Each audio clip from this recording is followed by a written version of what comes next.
Hola, ¿qué tal, mi gente? Byron Gonzalez here, bringing you a fantastic SoCal Sound session because today in studio, we're going to get all kinds of vibey. I'm going to be talking with Patchy Garcia. Otherwise, you might know him as Pachyman. And he just released a new album called Switched On, which you should check out. Great row of songs.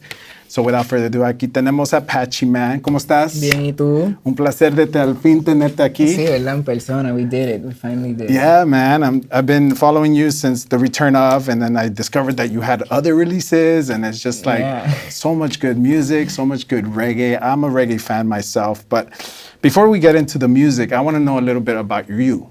Okay. What is one of your favorite foods? Let's split it up in categories. General foods, and then what's your favorite Puerto Rican food? Oh man, I was gonna say my favorite food was a Puerto Rican food. Oh, well, if it combines, that's fine. I grew up like arroz con habichuela is like I just like ate too much of those when I was a kid, and I still love it. My mom made the dopest habichuelas. Yeah. So arroz con habichuela, and I used to be a big bistec encebollado guy. Okay.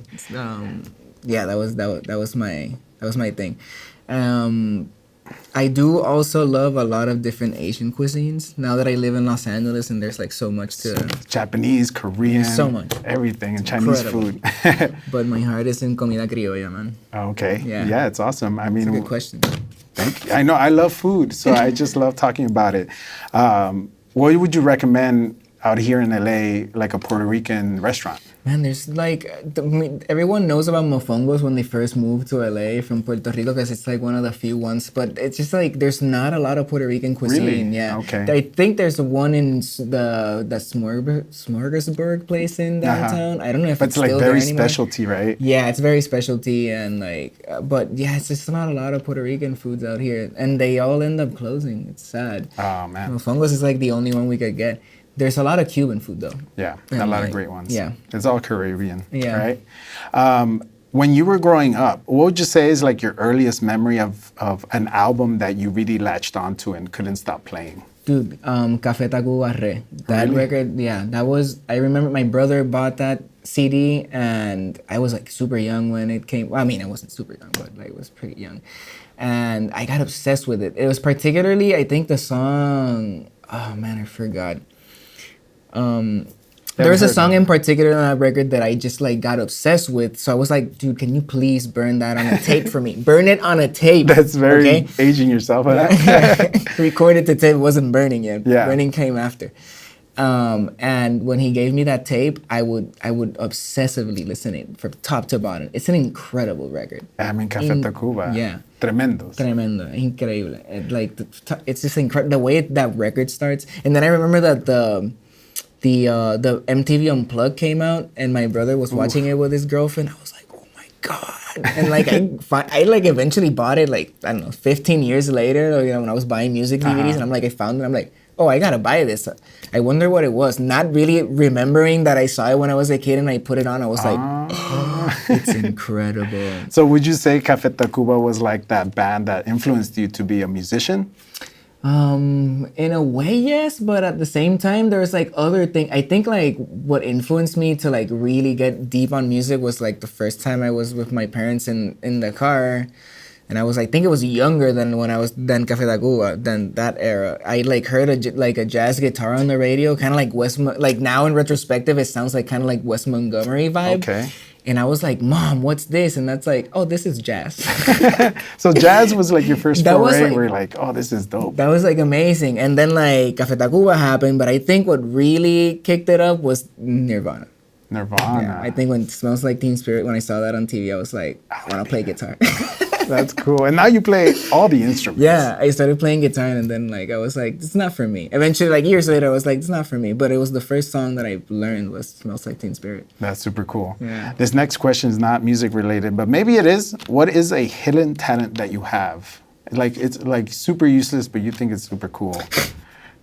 I could show you. Oh, really? Yeah, I mean, maybe take this off. I don't know why I think this is the only, oh man, I can't, this is too flimsy. But this is like I can do it with, I just, with other ones, I just but you look can... like an idiot on camera. Actually, let's try this. Yeah, I could like spin whatever Like, this is just too, I'm kind of like scared. Oh, that's cool. Yeah, this is like the only thing that I could do. This is my hidden talent. That is very cool, actually. I learned that in art class. I was not paying attention. That means you have like an equilibrium to yourself.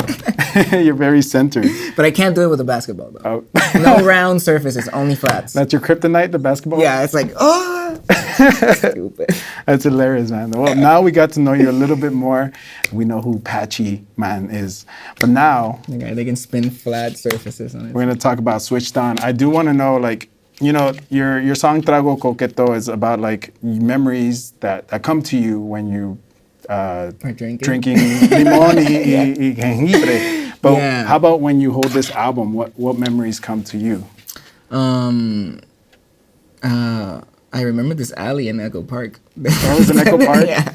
Is that your car? That's my car. Yeah. I remember, so the memory that comes by was like me and my wife are walking down this alley because there's like this random Nutra house in a patio in Echo Park that's like, it was chopped in half wherever it was in LA. Some guy bought it, chopped it in half, and transported the whole Nutra house to like just like a random lot in Echo Park, and you can find it on Google Maps and stuff. Really? And I was like, let's like try to find this house because I want to see how it looks. And we were like walking through this alley, and it's kind of like it's like a block away from this alley. And I remember walking back and being like, wow, this kind of reminds me of Puerto Rico. But it also looks like a scene in Jamaica. I want to eventually take a picture here. And that was years ago. And then like when we were doing like the session to take this picture with my friend Abraham Recio. Shout out Abraham. We were like going through Echo Park and I was like, man, there's always been this place that I've always wanted to take a picture at. And we're like, cool, let's just go.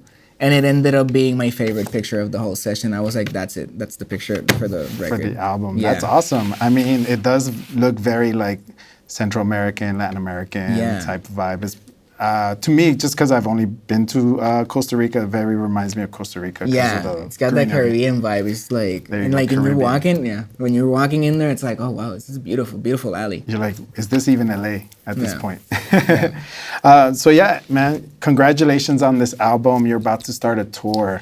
I do want to talk a little bit about Sale el Sol. That lyric, it hits, especially here in Southern California. What influenced that lyric? That lyric, wow. I mean, it's just like the sun, man. Like I used to just like go, me and Christine my wife Christine she did the design as well, by the way. Oh, nice. We used to like live in this really beautiful apartment in the mountains of Guaynabo in Puerto Rico, just like really in there. And I remember just like waking up every morning and going out to the balcony and just like seeing like the sun out and like it was like a really rich greenery kind of scenery and I was always just like, man, thank you. Like, just like I would say like thank you to the sun. And it was just like I would try to remember every day to go up there and just be like, you know what, thank you for this, I could go on with my day. That's awesome. And like, that lyric kind of just happened, like I was writing the song. I was like, this kind of feels like this. And I just kept repeating it and repeating it and repeating it until I was just like, yeah, this is the song. That's the song. That's cool. I know that I've heard in other interviews that your sessions, when you're writing a song, when you're writing an album, it's like improvised. A little bit? Is that still kind of the case for this one? Yeah, in a way there's like influences, but there's also like kind of like how can I like deconstruct these influences and make it my own thing. So there's a lot of just like kind of going in there, trying ideas just like off the top of your head, recording the demo, moving on, and then like kind of listening back throughout the days. And just like whatever like I consistently gravitated towards, I was just like, I think I want to work with this one a little bit more. So yeah, there is Saddle Soul was like an improvised lyric, straight up. Oh, cool. Nua improvised the lyric. Yeah, what is like that's a Nua has no meaning whatsoever. That's great. Yeah, those are the best songs. Yeah, I was just like, I kind of want to say this in this, and just like keep repeating it. It was definitely Lee Perry inspired. Oh, cool. And that's kind of where I was like, I want to do like this, So sometimes you don't even go in with I thought maybe you came in with a word and came off with the word. Is that sometimes happens? Not well, actually, Trago Coqueto. Trago Coqueto was definitely like a song that I wanted to write a song around the drink. And that particular drink is a drink at the bar that I work at. Okay. And that was kind of where like that idea came from. And then I was just like, let me see if I can build on this idea of Trago Coqueto, but then like it becomes another thing, like, you know. Yeah, and now when you play live, you're about to perform a couple songs in there. I see that you have all your equipment. Like, being a multi-instrumentalist, and then learning, do you tack on to a new instrument really fast? Is it like a huge learning curve that you come? Because I see that one instrument that you have, and there's like a bunch of... The mixer, yeah. The mixer. Yeah, I mean, there's every instrument has a particular learning curve, and I feel like people naturally kind of know how to play something better than other things, you know, like I've particularly, since I started playing bass, which was like the second instrument that I've ever played, I like immediately felt comfortable playing it. I was just like, cool. Okay, this is more for me. And then when I started playing drums, I was just like, that was like the hardest learning curve, because I'm like, I play really ahead. I needed to like be in time and be a little bit behind the beat, and kind of wrapping my head around like the tendencies that I do of like just like try to do these things and then like be like, no, you gotta like. And with bass, it wasn't like that. It was just natural. It's like, oh. Yeah, it's groovy because you're a groovy person. And now you're gonna have a band for some of your shows. Yeah. How does that feel, introducing new people to what is Pachyman? It's a weird feeling, you know, coming from like the fact that I just record everything, and like I gotta like also become less so like controlling when it comes to like, you know, like a certain sound and stuff, you know. I can't make anyone play like me, you know, but I could like kind of steer you in the direction. And it's been like an interesting way to like figure it out as well, because I still wanted to have that like the effects on the record that are on the record. I still wanted to have like these different like arrangements. So I was like trying to figure out how to do it. And like with like a lot of like R&D and time and thinking about it, and like we've met together a bunch of times to try to figure it out, I think we're like onto something interesting. Like, I mean, I've never seen I'm not saying that I invented this, but I've never seen anyone like do what we're doing. Yeah, or like the how scene, right? Yeah, I've never seen that. I'm not saying that I invented that. I'm sure there's a lot of people that do it, but it was like my first kind of like, talk about a learning curve. That was definitely like a learning curve. So bringing in new people when you're not solo anymore. Yeah, like figuring out like the technical aspects of it. Like how can I dub the drums but him play like live, and you know, it's been an interesting experiment. There's gonna be a lot of cool stuff on the tour this time with Switched On. Dude, yeah. That's gonna be cool, man. Well then, I think that's all. I gotta shout out the band though. Shout out the band. Yeah, Robin McMillan on drums and Jordan Brooks on bass. Incredible players. So happy to have them. You know what? I did want to ask a little bit about your reggae influences. I know your music tastes are pretty eclectic. How did reggae come into all that? For me, my gateway was Sublime. Interesting. Yeah. Sublime has so many, like, he's basically a reggae DJ where he mixes all his lyrics are not always his, they come from somebody else. Where did you, like, what was your gateway? My gateway was probably back in Puerto Rico, was Cultura Profética. That was definitely my gateway. And then like from there, I learned from a friend that like gave me the CD, was like, oh, you should check out Scientists in King Tubby if you're like this. And I'm like, oh, when I heard that, I was like, oh, this is incredible. So that was like, and I guess like also like I used to listen to a lot of Sublime when I was a kid too. So maybe in a way that did. Yeah, because he has so much. You know, there's a thing online where it was like a collective of a community of Sublime fans that found where he, sampled. Oh, no way. Yeah, so it'll play like a little bit of the Sublime song, and then when that sample comes in, it will just go into the song, the original song. So I've learned a lot through that. Oh, interesting. You gotta check that out. Yeah, I got it. But hey, Pachyman, thank you so much for coming on by.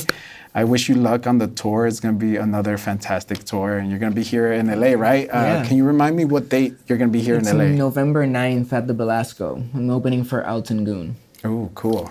Well, I wish you luck, and I hope everybody buys your...